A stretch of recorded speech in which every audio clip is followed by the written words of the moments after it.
Painkiller plays a pretty mean Nmuh. So you get a slightly targeted ban right there, along with banning out a really strong champion overall. Urgot has been seeing a return on the ban table recently. Picked now and then, used to be a huge favorite earlier in the summer, has kind of fallen out in favor of other champions recently, but has been making a return. And we're seeing a little bit of a cycle there in terms of which champions are favored. But Urgot, pretty tanky, is pretty much a good AD carry, because he might not have the best, excuse me there, he might not have the best damage output late game, but he gets so tanky. He has really good disruption, and he has excellent poke. So he is a great champion to have. Of course, in teamfight situations, the position reverser is an excellent tool.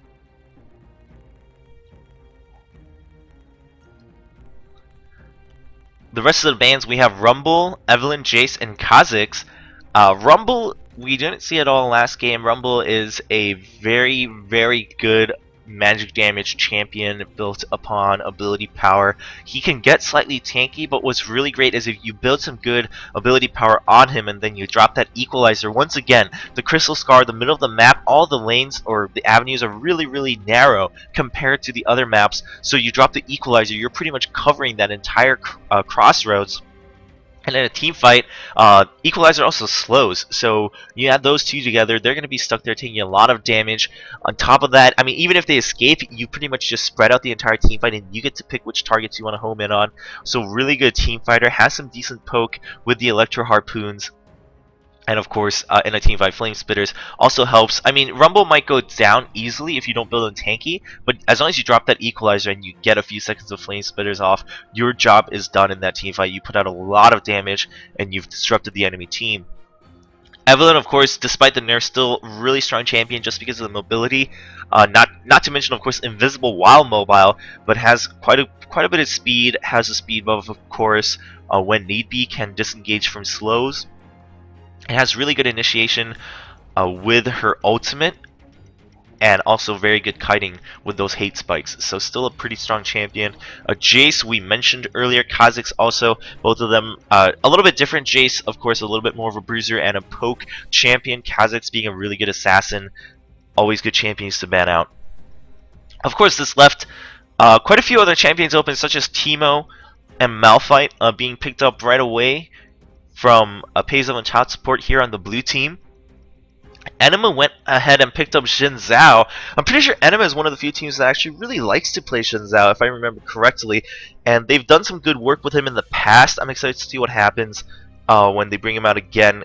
Xin Zhao is very interesting because he has still a lot that I think to be figured out in terms of his skill set, in terms of how you can find some good synergy within his own skill set. With the way his ultimate now works after the recent change, well, not so recent anymore.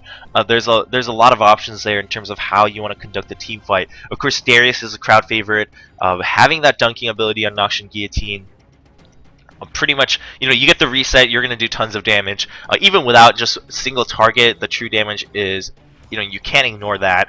And also, I would say he can be built pretty tanky and still have good damage. You don't have to sacrifice too much, and those are the champions you really want, where you don't have to sacrifice too much in one department in terms of your build. Then we have Brand and Vayne being locked in for Nmuh. Brand has been, I would say, nearly most picked mage in recent days for Dominate Dominion. He's been pretty strong, especially with Blackfire Torch now coming in. A lot of people experimenting with quite a few more mages. Brand, of course, being one of them. He has a lot of damage potential. He has some good map control, I would say, or at least around him with the Pillar of Flame. You can block out an entire crossroad. Once again, it's really about the map being different. Things are much more narrow. The team fights are going to be much more clustered. So having those AoE abilities helps a lot, and of course in a team fight, especially in the middle of the map with no minions, you have Pyroclasm bouncing in between the entire enemy team, doing loads of damage. So Brand's a pretty solid champion. We have Peso and Child Support's full lineup set, Ezreal, Pantheon, and Diana rounding it out. Ezreal and Pantheon, we saw Diana also. We kind of know exactly why they are good on this map.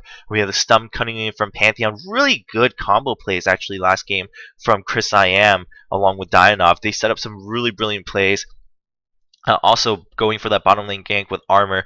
So you see the utility Pantheon brings. You see what he can do cross map. That's pretty dangerous.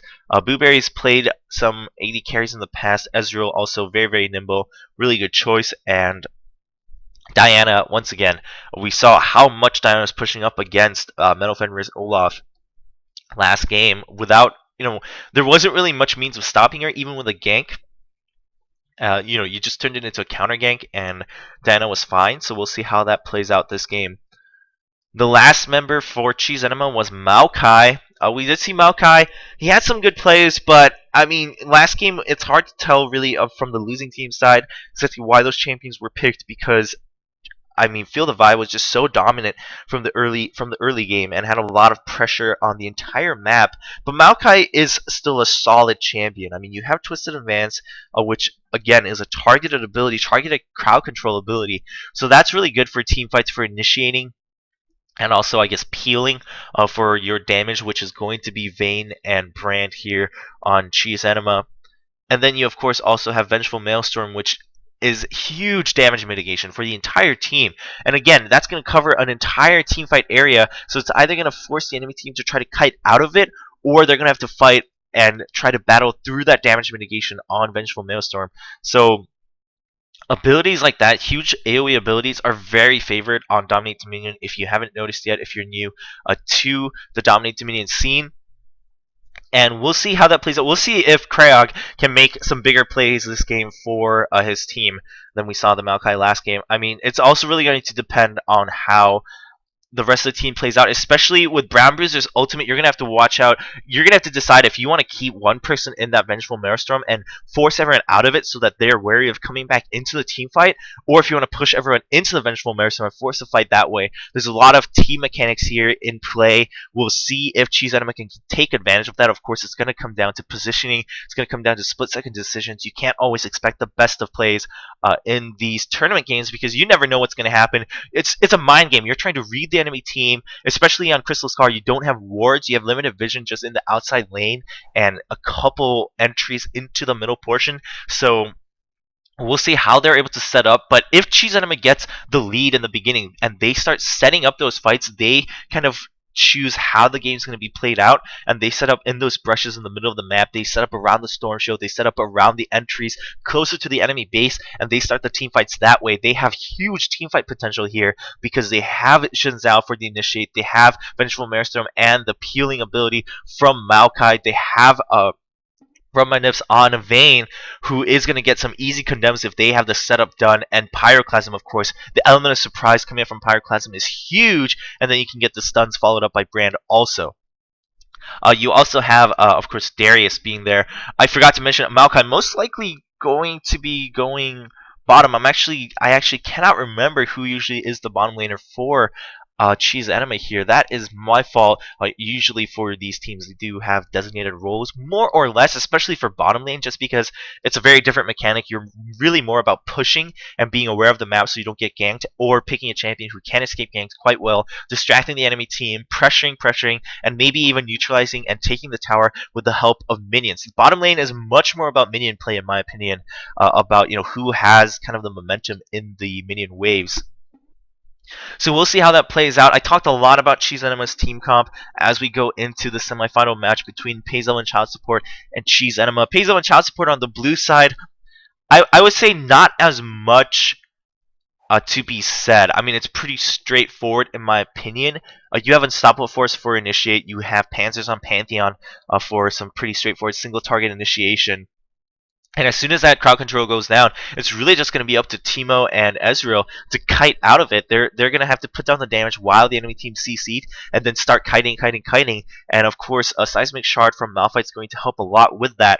But that's about all there is. There isn't really much other way to play that team comp. Of course, other than picking out single targets, but in a straight 4v4 team fight, that's what they're going to be counting on: a really good initiate from Unstoppable Force, and hopefully followed by some good damage from Pantheon. and Ezreal and Teemo can be on the outskirts pulling out some damage. Of course, with Teemo, another thing you always want to keep in mind is you want to fight next to Shrooms if you can help it. Well, that's going to be a huge help for your team, not only because of the damage, but also because of the slow. That keeps the enemy where you want them.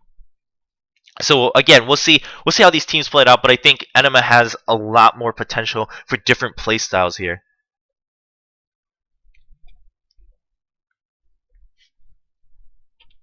Meanwhile, Captain Booberry showing off his diamond borders here as we load into the semifinals. I know there's been a lot of talk on the borders and whether they're helping or not. I think they're cool for sure, but I think that discussion is definitely valid.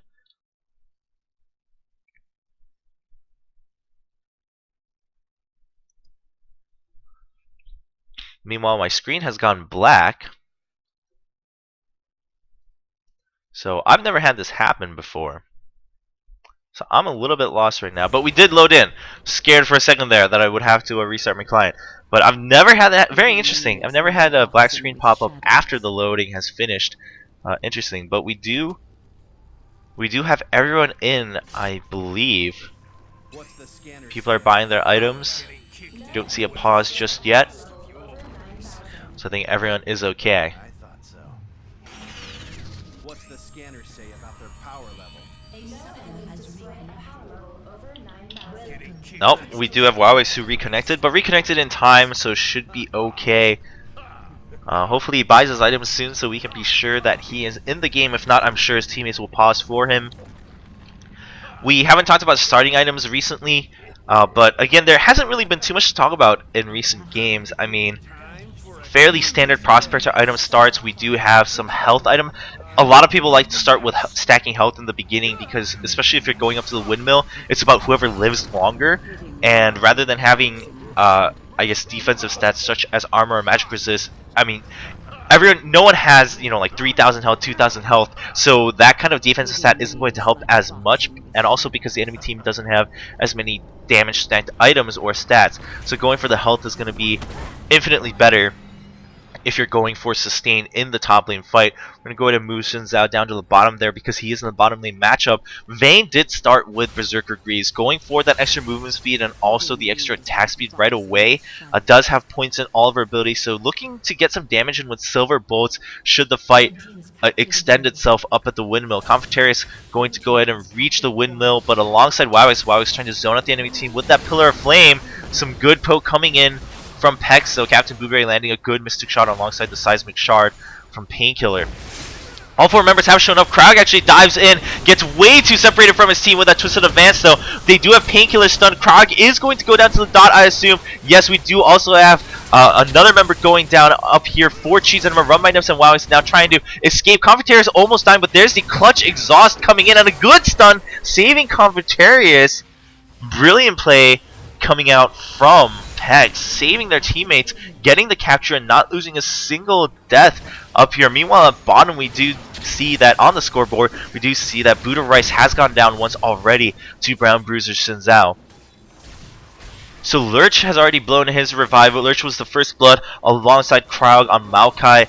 2 revives being blown. Run by Nips also blew his revive to get to the windmill back quicker, but the enemy team still has 2 members at pretty good health, so they're going to try to defend this as long as possible. Painkiller is also sticking around at least until Confitarius shows up on Teemo. Confitarius putting out some good damage, dodges the apprehend, very good micro coming up. Meanwhile, up top, we do have Painkiller getting zoned out, but Panzers catches Run by Nips on the retreat, putting out some really good damage. Krog now trapped among the minions.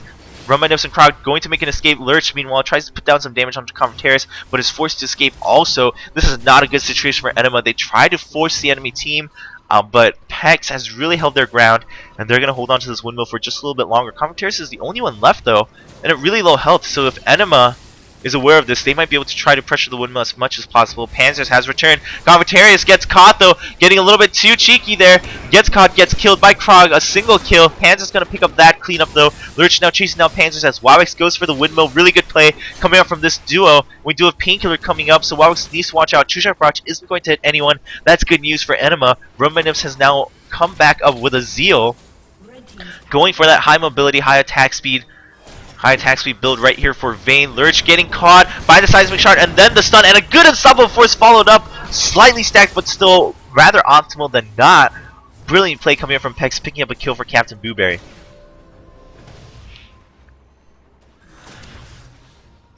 So we see that Confrontaris is already pressuring the enemy team towards their base, puts down a shroom, actually gets caught by Run My Nips a little bit, but actually he's going to come out on top in that trade. Painkiller now going to zone out Vayne.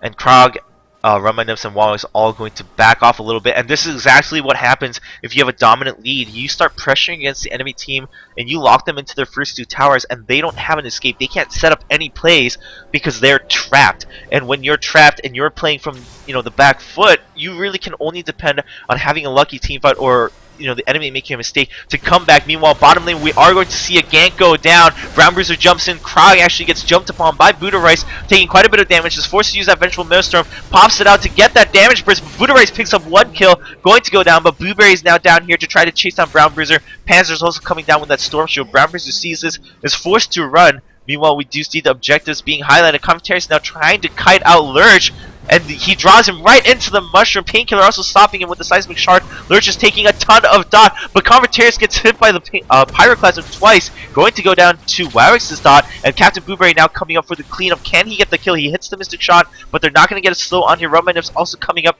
for the save, but once again, PECS is just pressuring Cheese Enema. Cheese Enema does not have an escape. They're trying to play at their own towers. They're just playing defense at this point, a little bit aggressively, no doubt. But they aren't able to set up plays. They're not able to set up ganks. They're pretty much at the mercy of PECS right now in terms of map control.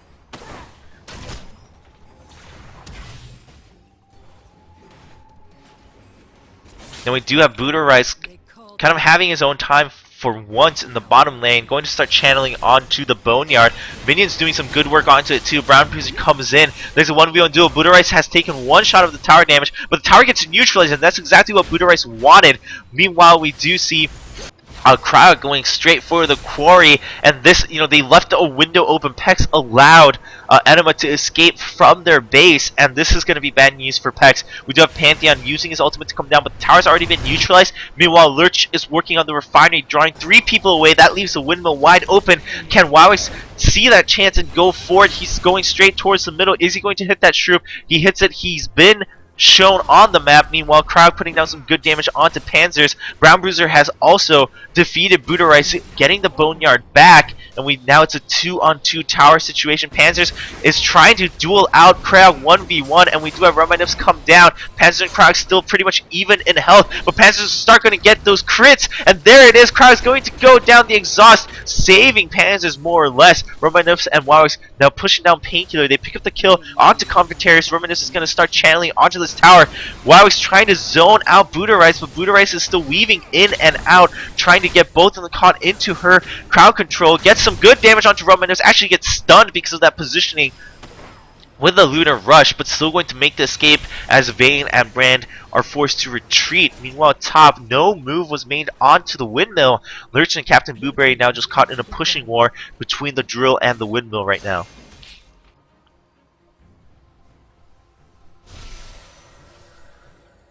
So now we have PECS setting up once again as a team. They're going up towards the top. It's going to be 4 people setting up. Confrontaris puts down his mushroom, and Run My Nips is coming up. He's going to get caught alone. Painkiller is going to zone him out. Meanwhile, Lurch and Brown Bruiser caught by 3 people. Easy shutdown for Panzers. They're now going to chase down Lurch, trying to get the kill onto Confrontaris. Confrontaris should live, though. Lurch is meanwhile getting chased down. No! Confrontaris, the health rally did not spawn in time. Lurch also making a getaway with only about 100 health or a little bit over. So good kill, good trade, I would say, in terms of from Enema's point of view on taking out Confrontaris, but of course they're still left with only 3 people. Brown Bruiser having to have used his revive to come up. It's a 3v3 situation. They do have the health advantage, but of course PECS has the tower advantage. Can they make something happen here? Brown Bruiser is going to run straight through, and they're going to get the cut off. Panzers jumps in, immediate shutdown. Run My Nips is caught by the tower, though. There are the garrisons coming out, defensive and offensive, both going down, and they're going to start channeling onto the windmill. Good defensive garrison, or offensive garrison rather, helping Vayne survive through the tower hits, and then capturing the windmill for Enema. So Enema finally making some plays, but down bot it's not looking too good. Krayok is forced to put down the garrison and still not going to help them with all those minions bashing on it. Buderice gets the kill, Panzer and Painkiller coming down. Are they going to get the cutoff onto Lurch? No, they're just going to go straight for the tower. They're going to zone out Vayne, and Lurch is going to come in from behind, but he gets cut off from his team. Not the best positioning right there. Commentaries also with the Storm Shift. There's the True Shot Barrage. Diana picks up one kill. They're now jumping onto Brown Bruiser. Brown Bruiser trying to get a trade onto Panzers, but it's not going to happen. Panzers picks up the second kill. Vayne, meanwhile, has been completely zoned out by Painkiller, and the Boneyard will go to PECS, making it again a 3-cap to 2-cap situation. Meanwhile, oh, look at that damage going down to Krauk. Krauk is done with that stun coming up. Panzer's living with 53 health. Rub my nips, getting chased into his base by Commentaries. Commentaries is going to use his Storm Shield to try to take some of that fountain damage and then get out just fine. Ground Booster Lurch and Rub my nips all going towards the bottom tower now. They desperately want this back. I mean, they have Wowix protecting the windmill for the time being, but he's at below half health, so he's going to start retreating, looking for that health relic, in fact. Good move, because PECS is going to start coming to the windmill, and if he's going to stay, he's going to need all the help he can get. I would say sending all those people down to the Boneyard was a bit of a mistake on Cheese Enema's part, because right now we do see the entire team of PECS moving up towards the windmill. Wowix is all alone. He's not even able to try to stop Panzers. As soon as he comes out, he does get the Pillar of Flame, but Commentaries picks it right back up. Captain Blueberry and Painkiller pick up the kill right there. Meanwhile, bottom lane, Buderice has begun dueling Brown Bruiser once again. Brown Bruiser putting out some good damage, but Buderice surviving through with that shield on Pale Cascade, and now drawing him under the tower. Can he live? Going to get the kill with the exhaust and the tower help. Meanwhile, up at the top, Lurch is now going to get taken down by the great unstoppable force. Panzer's still alive. Romanivs is forced to retreat with that exhaust on him, but still comes back in. Captain Blueberry taking a ton of damage from Vayne, gets shut down by the Pillar of Flame, and Wowix now trying to get the stun. Misses the stun onto Painkiller, but they still come out on top, and Krog has already moved towards the windmill, and now Painkiller is going to go in for the interrupt. Krog's going to turn around, get the initiate onto Painkiller. That leaves 2 members to go for the windmill, and Krog actually gets the shutdown with a huge burst coming out from the saplings. They are rank 5, has that Rod of Ages, and there's the windmill for Cheese Enema. Blueberry shows up, tries to interrupt, not going to happen, also not able to pick up a kill right there. Meanwhile, Lurch and Brown Bruiser are recapping the Boneyard. But again, Romanips is trying to make a comeback here, but they're always forced to send more than one person down bot, which leaves the windmill open as soon as they cap it, so they don't get as much time from the 3-cap as they might want. Panzer's now jumping onto Krayok. They don't kill for the Vengeful Maelstrom. It's a 2v1 with high damage dealers. Easy kill for PECS. Meanwhile, Commentator is zoning out. Vayne and Lurch runs right through that shroom. There's Blackfire Torch in action. Gets the apprehend though. He's looking for the kill onto Convertarius. There's a Pillar of Flame. Gets the dunk. And we do see Lurch still getting caught, but there's a good Pyroclasm. Can he get the kill? Oh, he gets 1 kill. Can he get a 2nd kill? No, he's exhausted. But Krayok comes in for the assist. Painkiller picks up the kill, and a double kill for Wowix with the dot. Good cleanup, but they still lost the windmill. But I would say, I mean, Cheese Enema is starting to hit some critical mass right now. They have the damage coming up. Krayok has had the Chain Vest now, has that Rod of Ages for a while, and we do see Vayne coming in, going to start the channel, and there's the Apprehend to stop Painkiller from reaching Vayne. Painkiller desperately trying to interrupt the tower, but Lurch now takes over. Really good play coming up from Enema, really good tag team onto the tower, and now Run by Nips chasing down Painkiller. He's going to run away, no kill, but the windmill goes in favor of Enema, and this time they are able to defend. They have some good health. Nips is going to start going back. That's still going to leave Wowix, Lurch, and Krayok in the area to defend, though. Meanwhile, Wowix is going to find Convertarius. Gets the... No, not going to get the stun right at the edge. Trying to keep Convertarius there, but actually Wowix is the one that's going to get caught by the Storm Shield, Captain Blueberry. Lurch comes in. They're going for a 1v1 duel, but there's a 2-shot barrage, and now Convertarius coming in. Lurch could have won the 1v1 duel, but with Convertarius coming in, he's definitely going to have to retreat. Meanwhile, Diana actually picked up the kill onto Vayne, and down bot, there's a 2v1 gank. PECS is now all over the map. They realize that Enema is starting to push back. They're going for a little bit more mobile gameplay. Panzer smartly moving out while Buderice finishes the job onto Lurch. Boneyard now going to go in favor of PECS. No, Buderice is going to have to be forced to retreat from that tower. Nips is going to start chasing with Final Hour, but starts the duel, and Panzer's now looking for an opportunity, but Buderice is just going to have to sacrifice right here. Buderice jumping back and forth, trying to distract as long as possible, because that tower was neutralized. Meanwhile, top is going to get neutralized. Windmill going back in favor of PECS. PECS is still on top in this game. Meanwhile, Nips is going to go straight for the quarry, but forced to retreat, not even getting neutralized right there. We do have Brown Bruiser and WoW is coming through. They're going to use that Hextech Sweeper and jump right onto Panzer's 3v1. They're not wasting any time here. They pick up the kill. True Jump Rush comes in though, interrupts all three members, and now Buddha Rice coming in to delay as long as possible. Blueberry comes in, picks up the kill onto Brown Bruiser. Meanwhile, Buddha Rice trying to get the kill onto Run by Nips, but he's going to escape just fine. Wallace gets caught though, and Nips needs to watch out, doesn't get hit by the Crescent Strike, but there's Captain Blueberry with the skill shots across the corner of the wall. Gets another Mystic Shot. Look at the damage coming down. One auto attack, and Vayne is done. Blueberry gonna go straight for the Boneyard. Meanwhile, top Lurch is really low up against Painkiller. Can Painkiller get the kill? He trades 1-for-1 in a 2v1 situation. That's good news for PECS. He's actually going to get away, it seems. Krayok does not want to let go of this kill. He's chasing. The sapling does land right on top of the rock and picks up the kill. But it's a 4-to-1 cap situation right now for PECS. They're looking incredibly strong. And they do have the Boneyard pretty much on lockdown for the time being. I mean, Blueberry's really strong. Buddha Rice picks up the kill. Immediate burst onto Vayne. Vayne really has no way of fighting through all that. Has a Sanguine Blade, but that's only if you can get auto attacks down.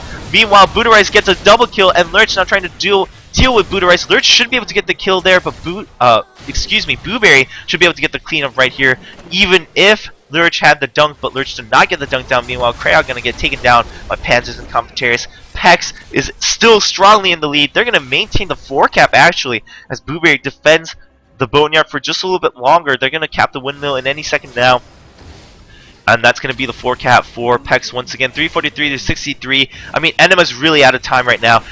All they can do is try to hope for a double tower cap, and Blueberry's making sure that doesn't happen. Painkiller actually comes in, puts the Garrison, and then going for the kill onto Nips. Blueberry's going to get the snipe with the Mystic Shot. It's a 3v2. Painkiller, is he going to stay to try to distract long enough? Yep, he's going to be the one staying. Meanwhile, Blueberry just trying to poke in and out. Confrontaris shows up, and actually the entire team of PECS shows up because they realize that all of Enema is down at the Boneyard. They want to delay as possible. They want to shut this game out. Lurch is caught in between 3 members. The dunk does not follow through. Quick kill by Panzers. They're going to get Brown Bruiser. Krayok's going to go down, caught in between 4 members. Actually tries to escape with that twisted advance. Is going to distract for a decent amount of time, but still a double kill for Buddha Rice. Now jumps in, gets both Run by Nips and Wowix, and there's the unstoppable force. Panzers coming in for one of the kills. Great ace by Pays on the child support, and that's going to be game because they still hold on to a 3 cap to 1. Now a 4 cap, 10 points left. No contest from Cheese Enema right here. Buddha Rice chilling out at the enemy Nexus Crystal, and that's going to be game as we see the countdown go down. Great plays coming out from PECS, and especially that last fight, Buddha Rice with the clutch grab onto both of the enemy members, setting up for an easy unstoppable force by Painkiller.